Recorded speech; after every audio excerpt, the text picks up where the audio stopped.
हमारे साथ में आईएमडी के सीनियर साइंटिस्ट चरण सिंह जी हैं। सर, 49 डिग्री दिल्ली में पहुंचा तापमान, क्या 50 या इससे ज्यादा पहुंचने की भी कुछ आशंका है और इसकी वजह क्या रही? देखिए, सबसे पहले कहेंगे कि जो ये टेम्परेचर रिपोर्ट किए गए हैं ये ऑटोमेटिक वेदर स्टेशन के हैं। जो हमारी स्टैंडर्ड ऑब्जर्वेटरी है उनमें 46 के आसपास टेम्परेचर रिकॉर्ड किए गए हैं और 46.5 के आसपास।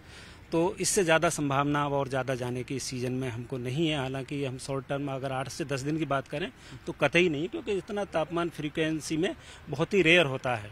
अगर हम वर्तमान की बात करें तो कल से आज तापमानों में 2 से 3 की गिरावट देखने को मिल रही है और ये कल जारी रहेगी, कल और गिरावट देखने को मिलेगी।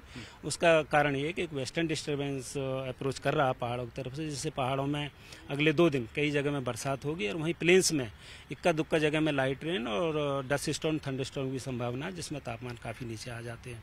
तो ये दौर जो तापमान कमी का है 3 से 4 दिन रहेगा, उसके बाद फिर से तापमान एक बार बढ़ेंगे और 20-21 तारीख में फिर से एनसीआर दिल्ली या नॉर्थ वेस्ट इंडिया के कुछ हिस्सों में 1-2 जगह हीट वेव मिलने की संभावना है। तो ये अगले 5 से 7 दिन का ये पूर्वानुमान है। तापमान इतना क्यों बढ़ा, इसकी वजह क्या रही? देखिए, इसकी वजह जो सटीक वजह तो अभी एनालिसिस करना साइंटिस्टों का विषय है। अगर हम ऑपरेशनली हम देखें तो इस बार मार्च से ही जो नॉर्थ वेस्ट इंडिया में बरसात है वो बहुत कम हुई है। वेस्टर्न डिस्टर्बेंस जो इफेक्टिव होते हैं प्लेन्स के लिए वो बहुत कम रहे हैं। उनका मूवमेंट नॉर्थ की तरफ से रहा तो क्वाइट लॉन्ग टाइम में ड्राई स्पेल चले हैं, जिसके कारण तापमान लगातार बढ़ते गए और उसी का ही नतीजा है कि कल ज़्यादा मैक्सिमम तापमान मिले।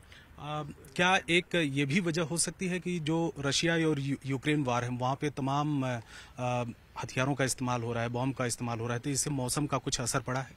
नहीं, देखिए, ये तो जो यूक्रेन या रूस का वो लोकलाइज है। हमारा ग्लोब बहुत बड़ा है जिसमें 75 एरिया समुद्र का है, तो उतना 1-to-1 रिलेशन ऐसा कुछ नहीं होता। तो उसका इम्पैक्ट हम अभी जल्दबाजी होगी कहना, तो मेरे हिसाब से हम ऑपरेशनली अगर इसको एनालिसिस करें तो उसका कोई इम्पैक्ट इस एनसीआर दिल्ली या नॉर्थ वेस्ट इंडिया के तापमानों पर नहीं है। अच्छा, अब एक सवाल और, क्या 50 या इससे ज्यादा हो सकता है?